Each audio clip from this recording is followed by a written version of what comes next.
द्वार रक्षक गणेश तथा शिव गणों का परस्पर विवाद।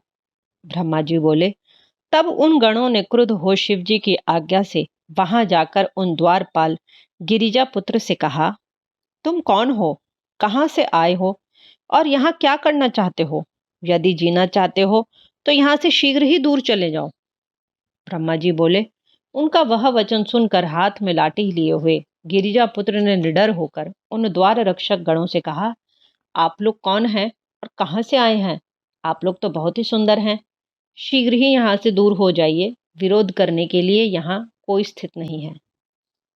ब्रह्मा जी बोले, इस प्रकार उनके वचन को सुनकर शिवजी के सभी महावीर गणों ने आश्चर्यचकित होकर परस्पर हास्य करके कहा।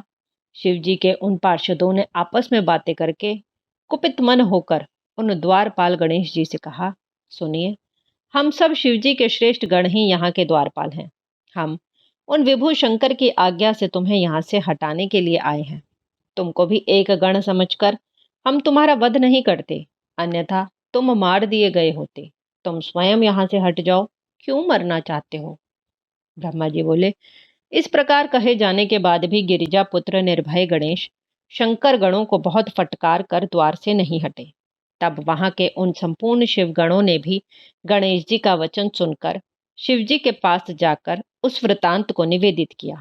हे मुने, तब अद्भुत लीला करने वाले महेश्वर उस वचन को सुनकर अपने गणों को डांट कर लौकिक गति का आश्रय लेकर कहने लगे, हे गणों, यह कौन है जो शत्रु के समान इतना उच्छृंखल होकर बातें करता है?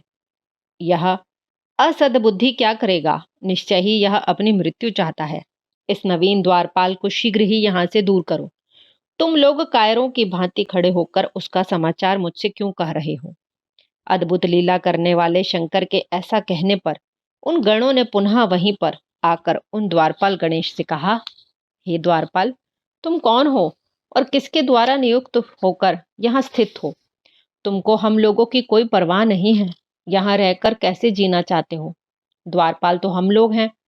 तुम किस प्रकार अपने को द्वारपाल कहते हो? शेर के आसन पर बैठकर सियार किस प्रकार अपने कल्याण की इच्छा कर सकता है? हे मूर्ख, तुम तभी तक गर्जना कर रहे हो जब तक तुम शिवगणों के पराक्रम का अनुभव नहीं कर लेते हो।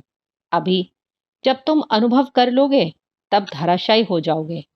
तब उनके द्वारा कहे गए इस वचन को सुनकर गणेश जी दोनों हाथों में लाठी लेकर ऐसा बोलने लगे, उन घोड़ों को मारने लगे।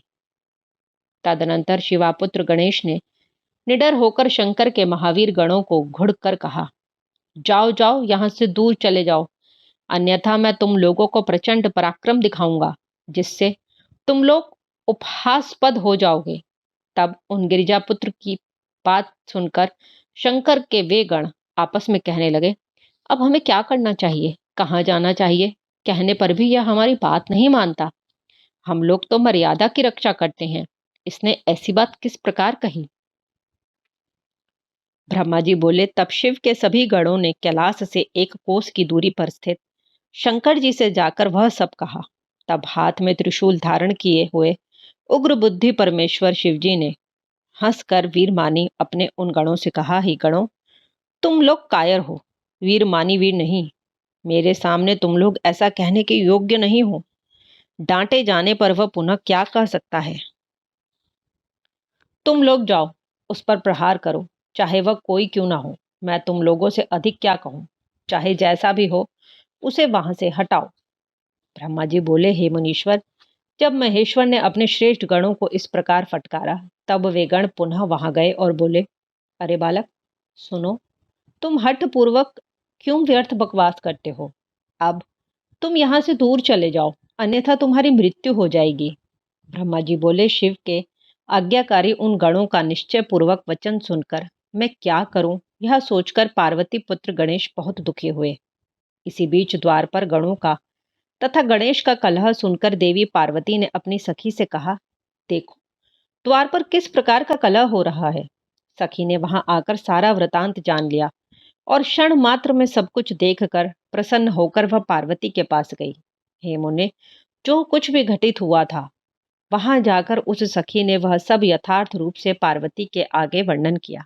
हे महेश्वरी, हमारा गण जो द्वार पर स्थित है उसको शिवजी के वीर गण निश्चित रूप से धमका रहे हैं। शिव तथा उनके वे सभी गण बिना अवसर के घर में जबरदस्ती कैसे प्रवेश कर सकते हैं? यह तो आपके लिए शुभतर नहीं है। इस बालक ने बहुत अच्छा किया जो इस कार्य के लिए दुख तथा तिरस्कार आदि का अनुभव करके भी इसने किसी को घर में आने नहीं दिया। इसके बाद इन लोगों में परस्पर विवाद विवाद चल रहा है। वाद विवाद किए जाने पर वे सुखपूर्वक घर में प्रवेश नहीं कर पाएंगे। हे प्रिय, यदि वाद विवाद किया गया तो मेरे गण तो जीत कर विजय प्राप्त करने के बाद ही वे घर में प्रवेश कर सकते हैं, अन्यथा नहीं। हमारे गण को धमकी देने से इन गणों ने हम लोगों को ही धमकी दी है। इसलिए हे देवी, हे भद्रे, आपको अपने श्रेष्ठ मान का त्याग नहीं करना चाहिए। हे सती, शिवजी तो बंदर के समान सदा आपके अधीन हैं। वे अहंकार क्या करेंगे? अवश्य ही वे आपके अनुकूल हो जाएंगे। ब्रह्मा जी बोले, आश्चर्य है कि वे सती पवित्री पार्वती शिवेच्छा से क्षण भर वहां रुक गईं और वे माननी होकर अपने मन में कहने लगीं, अहो, यह बड़े आश्चर्य की बात है कि शिव के गण क्षण मात्र भी रुक नहीं सके। इस प्रकार प्रवेश का हठ उन लोगों ने कैसे ठान लिया? अब इस निमित्त उनसे विनय अथवा अन्य उपाय करना उचित प्रतीत नहीं हो रहा है। जो होना होगा वही होगा। मैंने जो कर दिया है उसे अन्यथा कैसे कर सकती हूँ? ऐसा कहकर प्रिया पार्वती ने अपनी सखी को वहां भेजा। वह सखी आकर पार्वती पुत्र गणेश से प्रिया पार्वती द्वारा कही गई बात कहने लगी। सखी बोली, हे भद्र, तुमने बहुत अच्छा किया। ये लोग अब हठ पूर्वक घर में प्रवेश न करें। तुम्हारे सामने ये गण क्या है जो कि तुम्हारे जैसे गण को जीत ले? करने योग्य अथवा न करने योग्य जो भी कर्तव्य हो तुम उसे अवश्य करना। जो एक बार जीत लिया जाएगा वह फिर वैर नहीं करेगा। ब्रह्मा जी बोले, उस सखी के द्वारा कहे गए माता के वचन को सुनकर गणेश्वर को परम आनंद, बल तथा मान उत्साह प्राप्त हुआ। उन्होंने अच्छी तरह से कमर कस ली और पगड़ी बांधकर उरु तथा जंघा पर ताल ठोकते हुए निडर होकर उन सभी गणों से प्रसन्नता पूर्वक यह वचन कहा, मैं पार्वती का पुत्र हूँ। तुम लोग शिव के गण हो, दोनों ही समान हैं। हम सभी अपने अपने कर्तव्य का पालन करें। क्या आप लोग ही द्वारपाल रह सकते हैं? मैं द्वारपाल नहीं रह सकता। यदि आप लोग शिव के द्वार पर स्थित हैं तो मैं भी यहाँ निश्चित रूप से स्थित हूँ। जब आप लोग यहाँ स्थित रहिएगा तब आप लोग शिव जी की आज्ञा का पालन कीजिएगा। इस समय तो यहाँ मैं पार्वती की आज्ञा का पालन कर रहा हूँ।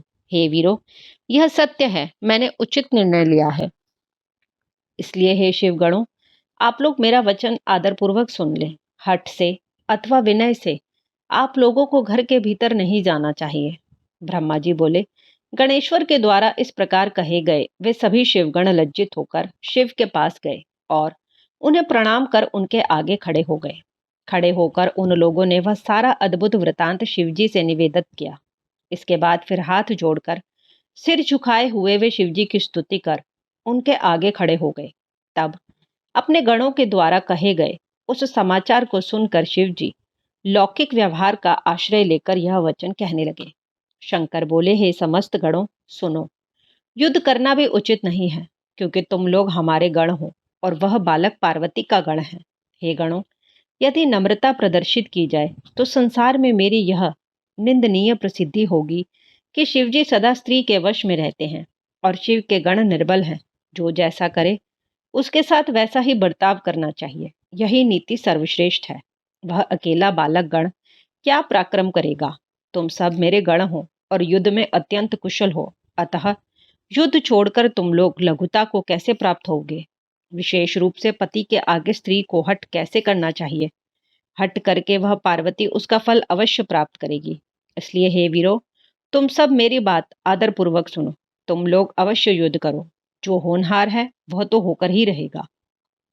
ब्रह्मा जी बोले, हे ब्राह्मण, हे मुनिश्रेष्ठ, अनेक प्रकार की लीलाएं करने में प्रवीण शंकर जी ऐसा कहकर लौकिक गति प्रदर्शित करते हुए चुप हो गए। इस प्रकार श्री शिव महापुराण के अंतर्गत द्वितीय रुद्र संहिता के चतुर्थ कुमार खंड में गण विवाद वर्णन नामक 14वां अध्याय पूर्ण हुआ।